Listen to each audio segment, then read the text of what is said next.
Assalamualaikum warahmatullahi wabarakatuh. Kembali lagi di channel saya, Ratna Komarsari. Jangan lupa buat teman-teman like, comment, share, dan subscribe.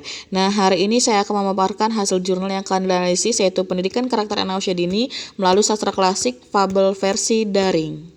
Yang pertama ada judul atau title. Dalam jurnal yang berjudul Pendidikan Karakter Anak Usia Dini melalui Sastra Klasik Fabel versi daring, judul tersebut sudah mencerminkan isi artikel karena sesuai dengan kupasan-kupasan teori yang relevan yang ada dalam jurnal tersebut. Jumlah kata pada jurnal ini sebanyak 11 kata dan tidak menggunakan kata klise karena judulnya sudah sangat jelas. Yang kedua ada penulis atau autor. Artikel jurnal ini ditulis oleh satu orang penulis yang bernama Juanda. Penulisan nama penulis pada artikel jurnal ini sudah sangat benar karena nama ditulis tanpa menggunakan gelar.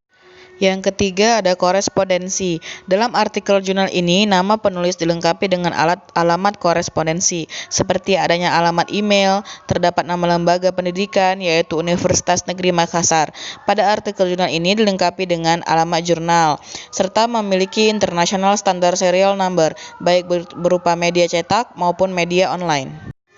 Yang keempat itu ada abstrak. Pada bagian artikel jurnal ini terdapat penjelasan singkat mengenai isi tulisan dari latar belakang, pendekatan, atau metode, hasil, serta simpulan penting.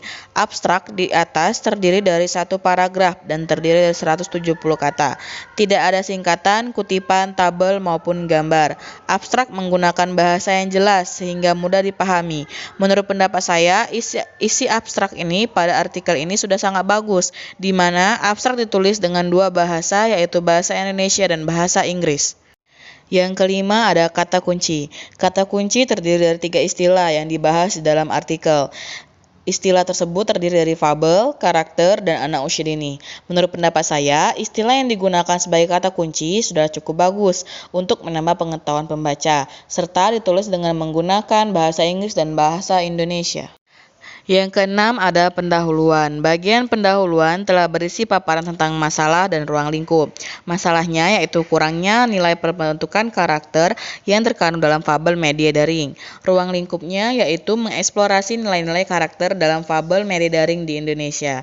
Bagian pendahuluan telah berisi paparan hasil perlunya stimulasi pada anak-anak. Dengan memanfaatkan sastra anak mutlak diperlakukannya dalam setiap pendidikan pada jenjang usia. Penekanan bahasa pada anak telah diteliti oleh Spencer tentang kemampuan pemahaman cerita anak prasekolah dan kaitannya dengan penggunaan bahasa. Bagian pendahuluan telah berisi argumentasi kenapa penelitian ini perlu dilakukan. Yang ketujuh ada metode penelitian. Penelitian ini menggunakan metode deskriptif kualitatif. Teknik pengambilan data pada penelitian ini yaitu menggunakan teknik non-interaktif dengan menggunakan pembacaan intensif pada fabel dan melakukan pencatatan secara aktif dengan metode analisis isi. Analisis data yang dilakukan dengan mengikuti model Miles dan Huberman, yaitu yang pertama melakukan identifikasi cerpen sebagai objek penelitian, yang kedua melakukan reduksi data, yang ketiga menyajikan data, yang keempat menginterpretasi data yang diperoleh secara teori, yang kelima menyusun kesimpulan. Menurut pendapat saya, pada bagian metode penelitian telah berisi paparan tentang prosedur penelitian secara jelas. Yang kedelapan ada hasil dan pembahasan.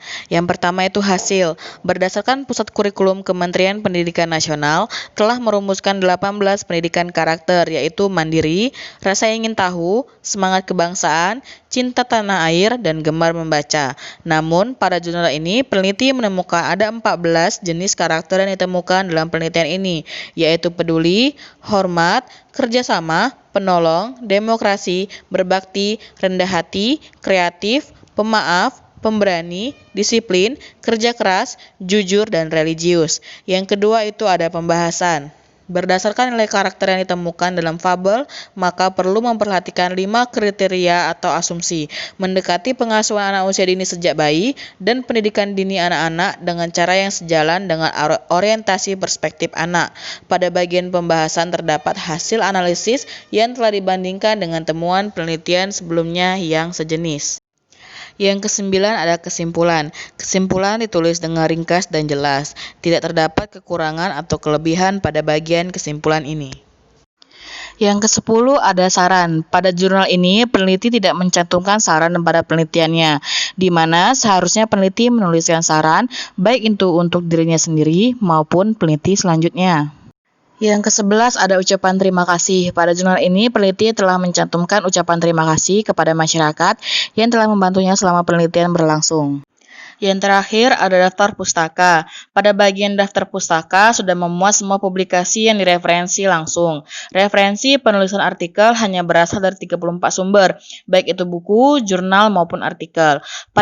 Pada daftar pustaka juga sudah disusun sesuai dengan abjad. Penulis telah konsisten dalam menggunakan satu gaya sitasi, yaitu American Psychological Association atau APA. Menurut pendapat saya, peneliti dalam mencari referensi sudah sangat bagus. Akan tetapi, peneliti masih menggunakan referensi dengan tahun yang lama, seharusnya peneliti lebih banyak mencari referensi tahun yang terbaru. Oke, sekian penjelasan dari saya mengenai analisis jurnal PAUD yang berjudul Pendidikan Karakter Anak Usia Dini melalui Sastra Klasik Fabel versi daring. Semoga bermanfaat buat kalian semua. Maaf jika ada salah kata. Terima kasih sudah menonton. Jangan lupa untuk di like, comment, share, dan tentunya di subscribe. Sampai jumpa di next video. Bye. Assalamualaikum.